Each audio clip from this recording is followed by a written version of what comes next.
ஒரு 22 வயசு பையன் மொத்த இந்தியாவையே கதற விடுவான்னு நீங்கள் எதிர்பார்த்தீங்களா? நான் எதிர்பார்க்கல.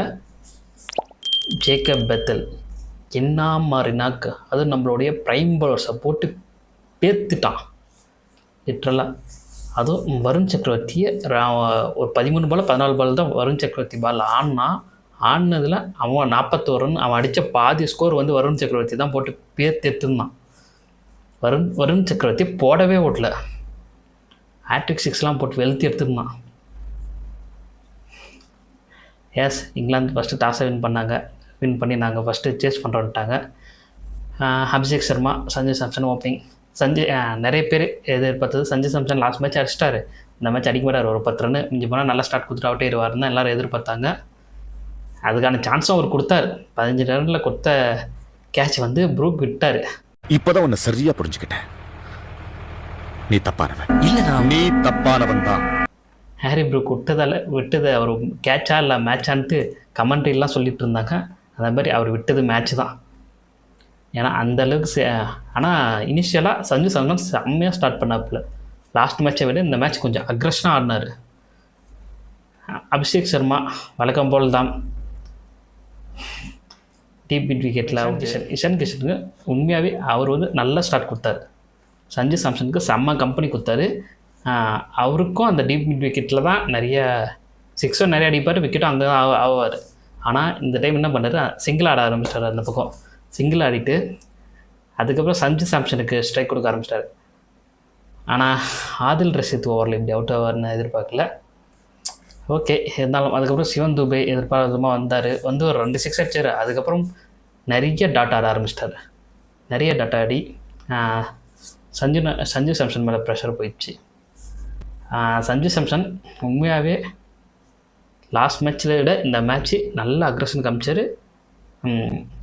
இன்னொன்று, லாஸ்ட் மேட்சை விட இந்த மேட்ச் வந்து 6 அதிகமாக அடிச்சிருந்தார். 7 6 அடிச்சிருந்தார் இந்த மேட்ச்சில் அவர் மட்டுமே. அட்லீஸ்ட் இந்த மேட்சாவது செஞ்சுரி போடுவார்னு எதிர்பார்த்தேன். 89 ரனில் அவுட் ஆகிட்டார். ஓகே, சுரேஷ் ரெய்னா ரெக்கார்டை யார் தான் முறியடிக்கிறாங்க பார்ப்போம். அதுக்கப்புறம் சூர்யா என்ன தான் பண்ணுறேன்னு தெரில.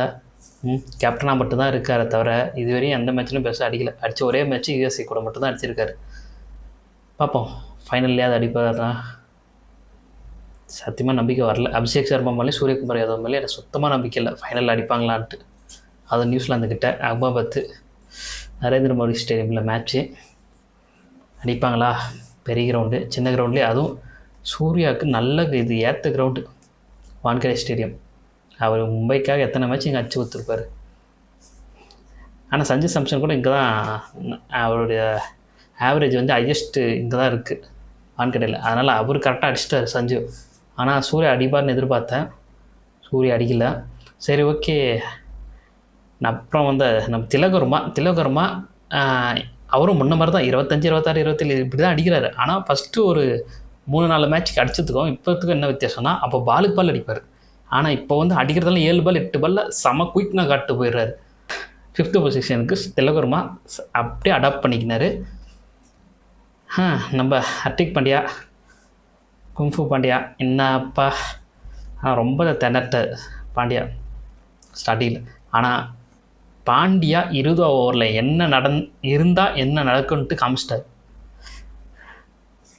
ஆனால் தேவையில்லாமல் சிவன் துபே தான் அவுட் பண்ணி விட்டார். சிவன் துபே ஒரு 50 போயிடுச்சு. சரி, ஓகே. இதை சஞ்சு சாம்சன் போஸ்ட் மேட்ச்சில் சொல்லியிருப்பார், இந்த செஞ்சுரி அதெல்லாம் மேட்ரு கிடையாது. இது வந்து ஓடி டெஸ்ட்டாக இருந்தால் செஞ்சுரி பற்றி யோசிக்கலாம். ஆனால் இது வந்து T20 எல்லா பாலும் அடிக்க தான் பார்க்கணும். நெக்ஸ்ட்டு வர பேட்டர்ஸ் வந்து ஓவர் கம்மியாக இருக்குது, ஸ்கோர் பண்ண தான் பார்க்கணும். அதனால தான் ஹிட் பண்ண போனேன், ஆனால் மிஸ் ஆகிடுச்சு. சரி, ஓகே, பார்ப்போம் ஃபைனல் பார்ப்போம். சரி, 253 அடிச்சிட்டோம். 254 வாய்ப்பே இல்லைடா, இதை இவங்க அடிக்க மாட்டாங்கடான்னு நம்பி நான் ஒரு 5 ஓவர் மேட்சை பார்க்கல செகண்ட் ஹாஃப். அதுக்கப்புறம் திடீர்னு ஆன் பண்ணி பார்க்குறேன், பவர் பிளேலேயே நாம் அடித்த ஸ்கோரை விட அவனுக்கு அதிகமாக அடிச்சு வச்சுருக்கானுங்க. என்னடா இப்படி போட்டு பட்லர் அவுட் ஆகிட்டார். இவன் ஃபில்சால்ட் வந்து சுற்றி அவுட் ஆகிட்டுருக்கான். ஆனால் ஒரு சின்ன பையன் ஜேக்கப் பெத்தல் போட்டு எல்லாரையும் பிரிச்சுட்டு இருக்கான். ஏய் யார் சாமி நீ, எங்கே தான் இந்த எத்தனை நாளா இவ்வளோ நாள் அடிக்காமல், அதுவும் இந்தியான்னு வந்தால் மட்டும் ஏன்டா அடிக்கிறீங்க, அதுவும் வான்கரை ஸ்டேடியமில்.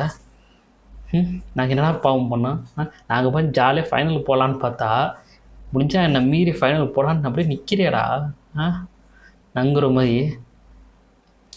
என்ன நாக்குங்க ஆனால் அந்த பையன், அந்த பையனுக்கு பயம் கிடையாது வாங்கல ஒரு டைலாக், அந்த மாதிரி தான் அந்த பையன் பயமே இல்லை, எவனா போடு. ஆனால் பும்ரா போட்ட அந்த 14வது 16 ஓவரில் செம்மையாக போட்டாப்புல. மேட்ச் அங்கே தான் மாற்றி குத்துச்சு. ஆனால் வில் ஜாக்ஸும் அந்த ஜேக்கப் பெத்தில் இருக்கிற வரைக்கும் அவ்வளோதான்டா, இந்தியா முடிஞ்சிச்சுடா ஜோலி. என்ன எவ்வளோ நினச்சாலும் இவனுங்க அடிக்கிறானுங்களே, எங்கேருந்துடா வரானுங்க இவனுங்களாம், அப்படி தான் இருந்துச்சு. வருண் உண்மையாக வருணை போட்டு இப்படி வருத்தி எடுப்பாங்கன்னு எதிர்பார்க்கல.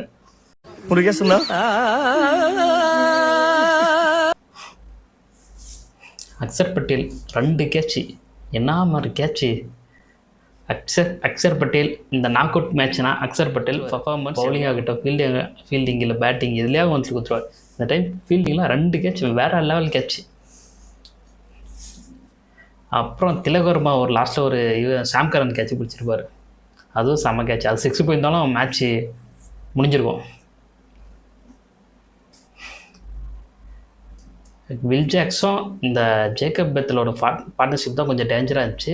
அதுக்கப்புறம் இந்த சாம்கரன் வந்து பெருசாக அடிக்கலனாலும் ஜேக்கப் பெத்தலுக்கு ஸ்ட்ரைக் கொடுக்க ஆரம்பிச்சிட்டான். ஜேக்கப் பெத்தல் போட்டு பொழக்க ஆரம்பிச்சிட்டான். வந்து எவன் வேணா போடுதுன்னு பொழக்கிறானுங்க. நம்ம அஸ்தீப் என்ன மாதிரி அவரே பயப்படுறாரு போடுறதுக்கு, நிறைய ஒயிட் போட்டுனுக்கிறாரு அவர் பாட்டுன்னு. ஆனால் 19th ஓவர் 19th என்ன மாதிரி ஓவர் ஹர்திக் பாண்டியா பும்ராது வேறு லெவல். லாஸ்ட் ஓவர் யாருக்கு கொடுப்பாங்க, அக்சர் பட்டேலா தூபே கண்டிப்பாக தூபே கொடுப்பாங்கன்னு நான் எதிர்பார்க்கல. நான் அக்சர் பட்டேலுக்கு தான் போக போகிறாங்க, சரி ஓகே 30 ரன்னு தானே, 5 6 எப்படியும் அடிக்க முடியாது, அக்சர் பட்டேல் தைரியமாக கொடுப்பாங்கன்னு தான் எதிர்பார்த்தேன். ஒருவேளை ஜேக்கப் பெத்தல் லெஃப்ட் ஆர்ம் ஸ்பின்னர்ன்றதால அதுக்கு தான் கொடுக்காம சரி தூபே கொடுக்கலான்னு ஒரு ரிஸ்க் எடுத்தாங்க. ஸோ ஃபஸ்ட்டு 2 பால் செம்மையாக பட்டாப்புல. யாரா நீ, இவ்வளோ பெரிய ப்ராப்ளம்டா, வேற எவனா இருந்தா விடவெடுத்து போயிருப்பான், அப்படி ரன்னிங்ல சால்வ் பண்ண பாரு நீ. அங்கேயே மேட்ச் ஓவர், ஜேக்கப் பெத்தலும் ரன் ஓட்டிட்டு. ஆனால் அதுக்கப்புறம் ஜோஃப்ரா சரி 3 6 அடிப்பார்னு யாருமே எதிர்பார்க்கல. ஃபைனலாக India win by 7 runs. Okay close match தான், இருந்தாலும் வின் பண்ணிட்டோம். பார்ப்போம் ஃபைனலில் போய் நியூசிலாந்துக்கு என்ன பண்ணுறான்ட்டு. ஆனால் மேட்ச் பார்க்க நிறைய பேர் வந்திருந்தாங்க. நம்ம எம்எஸ்டி வந்திருந்தார், அப்புறம் ஹிட்மேனு கேஎல் ராகுல் இவங்கெல்லாம் வந்திருந்தாங்க. ஆனால் மேட்ச்சை செம்ம என்ஜாய் பண்ணியிருப்பாங்க. இந்த மாதிரி ஒரு க்ளோஸ் மேட்ச்சு அவங்க இதுவரை எல்லோரும் அவங்களாம் இந்த மாதிரி மேட்ச்லாம் விளையாடிருப்பாங்களே தவிர வெளியேருந்து பார்த்துருக்க மாட்டாங்க. இதுதான் ஃபஸ்ட் டைம் வெளியேருந்து ஒரு ஃபீல் பண்ணுறாங்க பார்த்து. உண்மையிலே ஒர்த்தான மேட்ச் இன்றைக்கி நடந்தது. பார்ப்போம் ஃபைனலில் இந்தியா போய் கப்பை தூக்குவாங்களா இல்லைன்ட்டு. முக்கியம்